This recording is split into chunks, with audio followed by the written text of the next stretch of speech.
talking about TJ Loke in the yard and us going down there to get him. Like I say, when we was going down there, Jesse Washington, Amp Washington brother, was posted up against the wall. See, they have this gym, and on top of the gym is also a guard tower at Indian Springs Yard. So you have the gym, and then you have a tower that's on top of it, because on the back of the gym is also a way pile. But this tower is like in it's called Times Square. It's like the center of everything, So they got a tower on top of a gym. This guy is leaning against the wall, below the tower. So we go down here by Unit 4, and when we go down there, it's so many dudes down there. Some of the Bloods went over there to Unit 5, so it don't look so obvious, but you could tell something to happen. The Mexicans, the white boys, and everybody else, they all get out the way and group up, like what's going down. So when we go down there, my homeboy Google, he stayed in Unit 4. We tell Google to go in there, tell old boy to come on. So when Google go in there, he say, man, them niggas not looking out the window, homie. Excuse my French. But he say, they looking out the window. They see all y'all out here. They ain't coming out here, man. I say, all right, tell them what? Tell them either you come out or we coming in. One way or the other. So he went back up in there, and he went in there with one of the Bloods. And when they went in there, they came out. And when they came out, like 7 Northtown dudes came out. And TJ Lowe looking just as burnt out, like crack had him in a chokehold.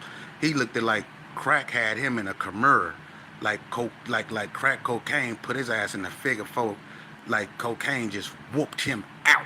He was looking bad, grill gone, looked bad, like life just got to him before I could. But nevertheless, he still told on me. So anyway, when he come out, OG Lowe say, hey, it ain't got to be all this. We ain't doing nothing but drawing attention to ourselves, man. Won't y'all this between him and Sheep? And then Bloods was like, nigga, what you mean? Excuse my friend. He was like, what you mean it's between him and Sheep? You know what I'm saying? It's Spanky Boot Love out here, fool. It's Pyru Blood, Lee P. Army. Them Pyru started going ham, you know what I mean? So the hood was trying to calm the Pyrus down, like, hey, Blood, chill, man. Cause like we go get these, you know what I'm saying? But the hood is unique. The hood is, even though they from the north and they push the north, the hood, they real organized when it come to them. So they was more or less, let's get the whole cop, not just him. So the hood was on some other things. So me and Monroe from the hood, when OG Sloke say, hey, you and Sheep, y'all, get down. The Pyru Star trip. I say, check this out. Let's me and you go up over here by Unit 5 and we can get down. It's 1 million Bloods by Unit 5. That's where I want them at, by the Bloods, right? Because I know if I can get him by he not escaping. And I know how the hood get down. So when I told him that, let's go, he was like, we started walking over there. He gonna stop and tell his homies, hey, one of y'all got some gloves? You don't need no gloves, homie. You gonna need 2 things. You gonna need a preacher when I'm done, for real. You gonna need a preacher and a surgeon. That's what you finna need. So when we walked over there to that corner, he took his stupid butt over there, and his homeboys, they didn't like really go with him. They lingered behind, which was a bad mistake because the Gersons was behind them. So when we went in the corner, we circled him in. Me and him stepped off to the side. My cousin Jesse separate, he a Pyru. He just couldn't wait. He just couldn't let things be as it should. Let me get this fade and whatever's whatever. He couldn't do that. The fact that dude told on me and the fact that, he was, the responsible for Spanky P getting killed, that didn't sit right with him. He just couldn't control his emotions and he fired on TJ Lowe. And when he fired on TJ Lowe took off running because we all started getting at him. And he ran, but he couldn't go nowhere because everywhere he went, it was somebody running right with him. And we caught him over there near the gate. And let's just say, we mummified him, meaning, man, we did him bad, for real. It was 1,000 dudes on him, pushing each other out the way, getting their licks in, man. We did him bad. And then, next thing you know, everybody just started taking off on the north. OG Loke got knocked out. Bow! And that's they like head honcho. He was the head honcho at that time, him and Dada. OG Loke get knocked out. bam, they just start sliding the north. You know what I'm saying? Everybody just took off on the north. They start beating them up. Bing, bing, bing, bing, bing, bing, bing. So the tower get to shooting. Boom, boom. We putting boots on TJ Low. We doing a river dance. The blood walk. They doing a blood walk. I'm doing the DHG on them. I'm doing a pump it up on them. I'm doing the every. We smashed this cat, right? The tower letting it bloom. They blowing. So they locked the yard down, right? When they locked the yard down, as we was locking down, it didn't jump like it did last time when they stabbed me. Nah, it was too many of us. When we started locking down, my homeboys took off on the north in the unit, and that's when U Green and Smack G up in Unit 5 really put in work, and they put in work. You know what I'm saying? Some dudes got knocked out. Young Trey from Donna, they was scrapping. It was bad. And when the dust settled, the North got it handed to them. And I'm not saying it because I'm from the West. I'm saying it because we outnumbered them, and it was the first time the Gershons and the Bloods seen how much power we had when we did what we did. And from then on, cause after that with him, we really messed him up. And the hood was an incident took place to where one of my homeboys got accused of telling on some hoods. And one of the hoods came, Monroe, and bought the paperwork. Now this guy that got accused of telling is a reputable dude. Everybody remember this incident. No need to, everybody remember this incident.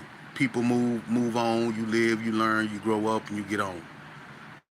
But what one thing the hood, how we really became cool was because they came to me, I think their homeboys D-Love, Lonnie Lee and all them, caught a murder. Somebody told on them. They bought the paperwork. An individual that, actually survived, what they did, because one died and one survived. He was supposed to have told on them and got all them dudes like, ain't one of them never getting out. What D-Love got out, he got the lesser of the sentence of I think 4 of them. But all the rest of them ain't never getting out. So he hit the yard and the hood bought the paperwork. Now, mind you, this guy also got family members that's from West Coast blood, so it's finna be a mess. And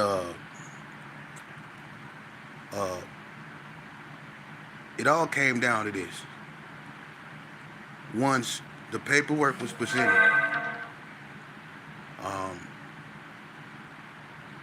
one of the hoods wanted to fight him first. Before anything happened, when they wanted to fight him.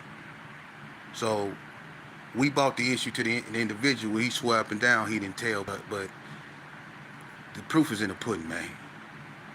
And if we know what transcripts look like, and after every A on answer, you have to initial it, and it's all bad, homie. But they want to take a look at you. So he went and he got out, and the West Coast Bloods was mad because they not feeling that because he blood cousins with them dudes, some of them dudes. So the hood and the West Coast Bloods got into it, especially the twins. So now it's finna be something between the hood and the West Coast Bloods. And what I did is I went to Gangster, and I told Gangster, this is what it is, and I gave him my opinion. So the homie had to get off the yard. He had to go. It did, his family is noble. He was a rider in every aspect, but when you do that, when we was in that gang, when I was in that lifestyle, when you do that, it don't matter. Silence is golden when we in that lifestyle. That's why you shouldn't play this game. That's why you shouldn't join gangs and go to prison and be bound by paperwork and stuff like that. You know, it's better to be bound by what God gave you, and that's common sense. All you need is your senses to hear, smell, taste, feel. That's what you need to survive, not a group of individuals, man. That's when you sacrifice your for shows for other people's babies. Don't never be on that, man. Step your game up. Anyway, uh,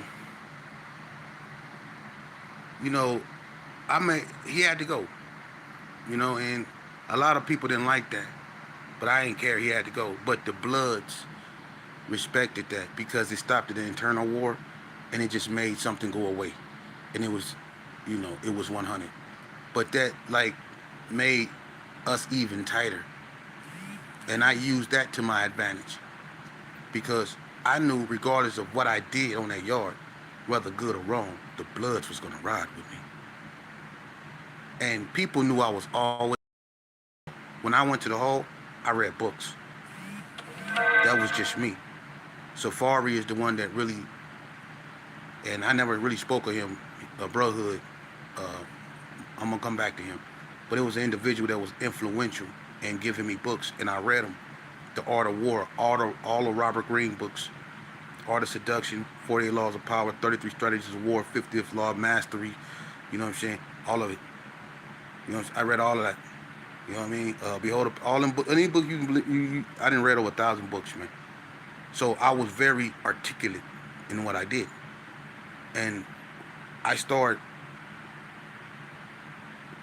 This is very sentimental to me, man, because I turned on my own people, and I rationalized it with, to hell with them. I've been stabbed up. They came to prison with both of their eyes, and they get out with their eyes. They always tell me to give me their bag number. Give me your bag number, homie. And when I do, they always come back to prison and told me how they lost it. So I got in this mindset of me, me, me, me, me, me, me. It was all about me. Screw my homeboys. Screw everybody. And so instead of us jumping people on to take their tank to see if they was gonna be with this, I started having people fight for my amusement. I did. Like, I made Fly Love and Count Spike get down just to entertain me. I did. I'm not proud of that, and I'm not bragging about that. I did. I started making people do stuff that was unbecoming of me. Like I made Lil G go steal this dude.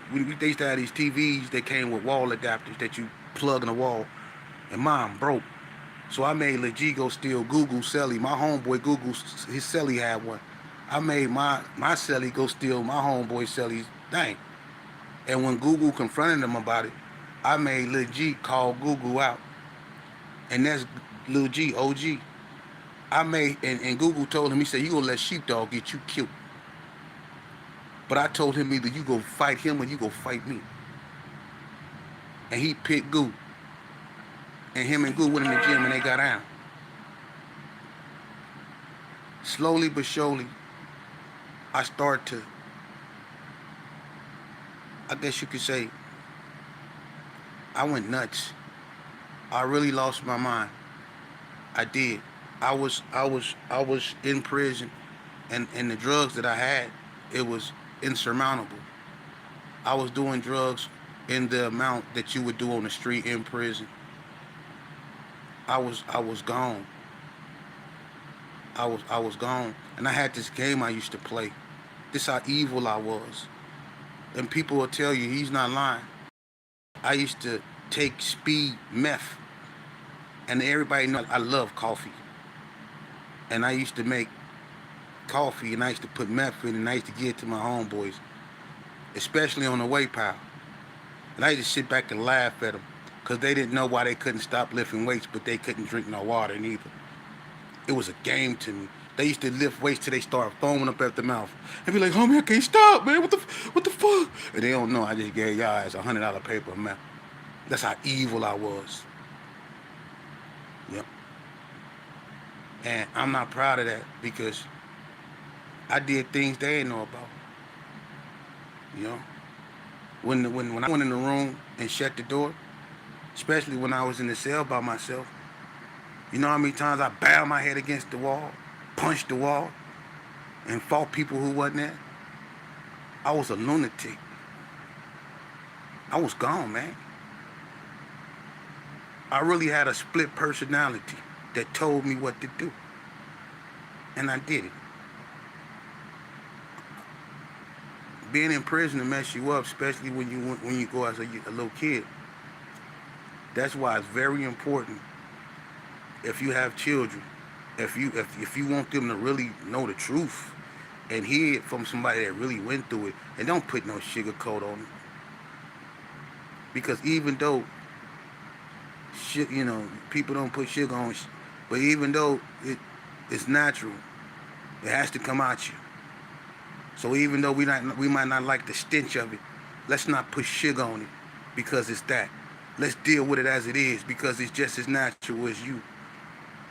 And what we need to do is quit playing and putting sugar on and deal with it naturally. So if you want your child to stay away from gangs in prison, they need to get it raw from somebody that was in the gang and in prison and ain't seeking glorification in it. There's consequences to this. And the consequences that we don't talk about enough is the mental ones. I'm forever scarred for what I've did, not just on the street, but in prison. And when I come back, you go see just how scarred I got, to the point to where I ended up 4-pointed in a pamper in the middle of a floor in a room with a camera pointed at me. That's how loony I went. Stay tuned from the ground up.